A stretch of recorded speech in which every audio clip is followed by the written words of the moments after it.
make it a part of your day, young Muslim and old Muslim and male Muslim and female Muslim, in a time where sin has become pervasive and invasive in it, as if make a lot of istighfar.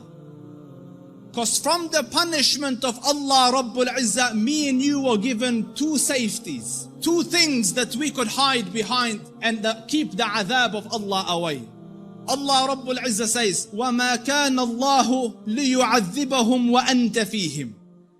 The first, the Prophet, so long as Allah said, so long as he is amidst you, I will not punish you. So the Rasul died and left. His sunnah is with us, but the Rasul went. The second one, and Allah will not punish them so long as they seek forgiveness. So the only salvation you have now is perpetual istighfar. The Rasul sallallahu alayhi wasallam says, I say more than 100 istighfar a day, and some say in a gathering. Busy yourselves with istighfar. Astaghfirullah al-azim. Oh Allah forgive me. Oh Allah forgive. Astaghfirullah. Perpetual, make it a habit. And wallahi, Allah will open all the doors of goodness upon you. In the time of Hassan al-Basri, he was alim, zahid, taqiyyun, naqi, lillahi al-wali, min al-shaytani bari, a righteous man. And he had students. So he was busy with them. And a man came and he said, Shaykh, I have problems. So he goes, what's your problem? So he goes, there's no rain in our land. Drought has come. Give me something to do. So he said, increase the saying of istighfar. So he thanked him and went. The other man came. Sheikh, poverty has struck us. There's no income, no money. So he said, say istighfar, increase the saying of istighfar. And his students are watching. Third person came, Sheikh, I can't have children. So increase the saying of istighfar. So the students look at the Sheikh, every person came with whatever sickness. You have one medication, just injecting everyone the same thing. What's going on? So the Sheikh said, it's from the Quran. فَقُلْتُ اسْتَغْفِرُوا رَبَّكُمْ إِنَّهُ كَانَ غَفَّارًا يُرْسِلِ السَّمَاءَ عَلَيْكُمْ مِدْرَارًا وَيُمْدِدْكُمْ بِأَمْوَالٍ وَبَنِينَ وَيَجْعَلْ لَكُمْ جَنَّاتٍ وَيَجْعَلْ لَكُمْ أَنْهَارًا. Make istighfar of Allah. Allah will send the sky down with helpful rain for you. He will bestow you with wealth and progeny and make your gardens grow, and around it springs of water will come. All for the saying of istighfar and the returning to Allah Rabbul Izzah with seeking forgiveness of Allah Rabbul Izzah. Make istighfar, Muslims. Amidst the scholars of the past, one of the famous ones is Ahmad ibn Hanbal. They call him the Imam of Ahlul Sunnah. And such a giant of an Imam, some of the people in his madhab say that no one served the religion after Abu Bakr radiallahu anhu more than Ahmad ibn Hanbal. Because just in the days of Mihna, for years he took imprisonment and house arrest, but he would not budge on his stance on the deen.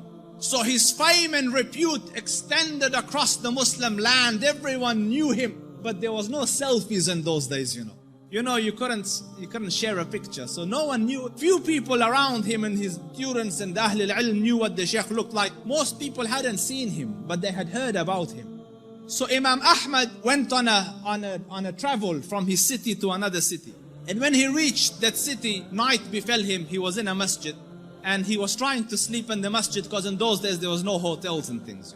So the guard came and he said, get out of the masjid.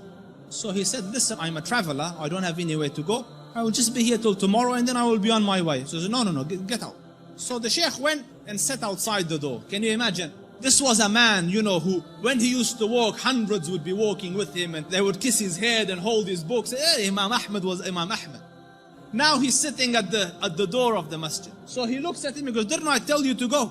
He goes, I'm outside. He goes, no, get out. So he said, listen, it's just... So he said he held the Imam from his leg and dragged him onto the street.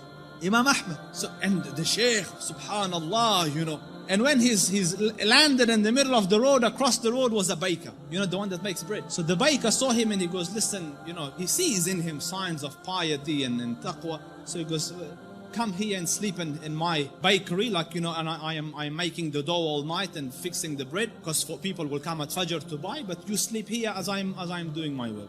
So the Imam thanked him and went and lied down, but he's watching him, that every time he makes the dough, he says, Astaghfirullah, Astaghfirullah, Astaghfirullah. And as he's making Astaghfirullah, Astaghfirullah. So all night he saw this man, Istighfar, Istighfar, Istighfar. So He went to him, he goes, for how long have you been on this practice? For how long have you been practicing this? So he said, for a long time now. So he said, for how long? He said, for a long time. So he goes, have you seen any benefits? Because no one can be so consistent and perpetual on dhikr and on istighfar and Allah not grant him some favor. So he goes, I've realized that whatever dua I ask, Allah grants me, except for one dua that he hasn't accepted. So he said, what dua was this? He said, I prayed that, Ya Rab, let me see Imam Ahmad ibn Hanbal, and so far I haven't seen him. So the Shaykh said, he goes, Subhanallah, he dragged me by my feet to come into your bakery, simply cause, imagine, out of my city into his house, out of his house when I was refusing, dragged me by my feet so that I could come and answer to your dua. فقلت استغفروا ربكم إنه كان غفارا يرسل السماء عليكم مدرارا ويمددكم بأموال وبنين ويجعل لكم جنات ويجعل لكم أنهارا. My dear brothers, turn to Allah Rabbul Izzah. Wallahi, I don't say this as a nice to say, but all of the problems to all your answers is Allah Rabbul Izzah. Your refuge from every difficulty is Allah Rabbul Izzah. Turn to Him with it. Wallahi, turn once to Allah Rabbul Izzah, and you will find your Lord more merciful and more accommodating and more accepting than the kindest of the kind of this world.